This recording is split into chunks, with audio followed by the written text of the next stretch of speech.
With so much uncertainty surrounding where things will stand with COVID-19 come November, voting by mail has become a major topic of discussion. The CDC says that health risks from in-person voting are real.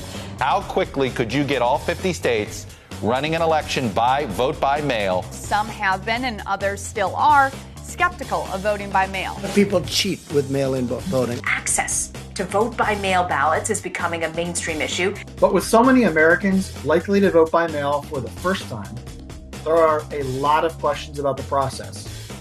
Who is allowed to vote by mail? How are mail-in ballots collected and counted?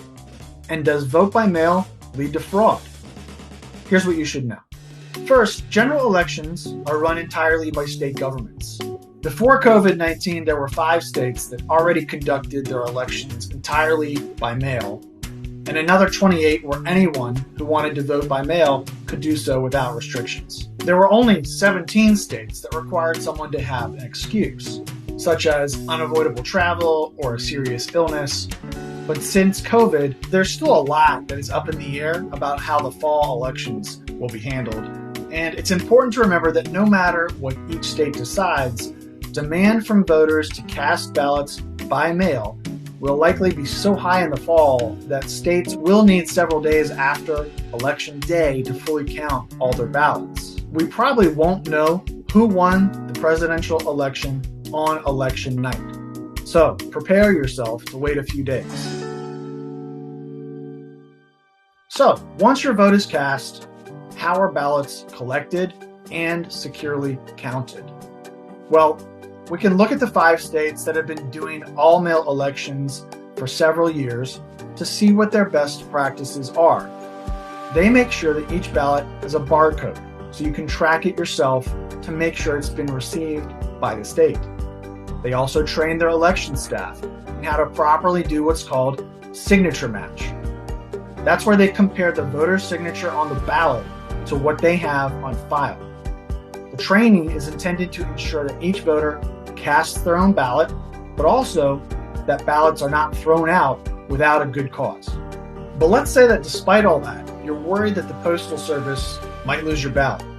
In that case, some states have secure drop boxes that are operated by elections officials that allow you to bypass the mail. And if you can't drop it off yourself, make sure you know whether your state allows someone else to drop it off for you. In some states, ballot collection is against the law, and we'll be doing a separate video all about that. Well, a lot of people in this country have been suffering through this pandemic, but many of our most ambitious politicians have treated the disaster as a massive opportunity. Probably the biggest goal, though, is to eliminate every remaining barrier to voter fraud in this country, and they plan to do that by enacting nationwide mail-in voting. There's been a lot of talk, much of it by the president himself, that voting by mail leads to fraud. When you do all mail-in voting ballots, you're asking for fraud. People steal them out of mailboxes.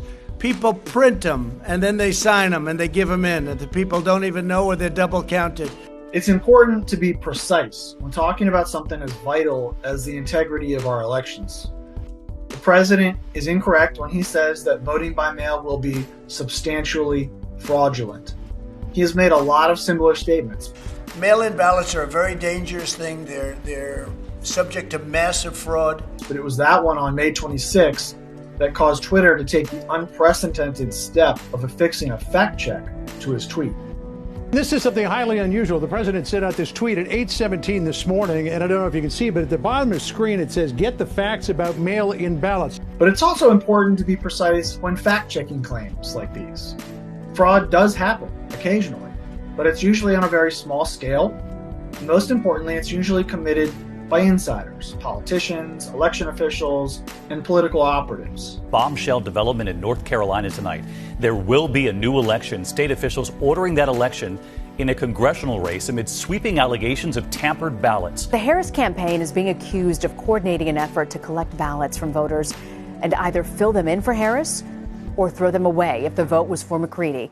And while the president has made inaccurate claims about the likelihood of widespread fraud, even as he himself has voted by mail twice recently, Republicans at the state level are telling their own voters that voting by mail is an easy, convenient, and secure way to cast your ballot.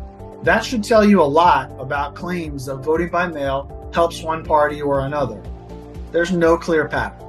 And especially in an election like this year, when many voters of all ages and party affiliation are likely to want to avoid large crowds this fall, it's very hard to see any clear edge for either side in expanding vote by mail. In fact, the president might actually be hurting his own chances at re-election by discouraging his own voters from casting their ballots this way.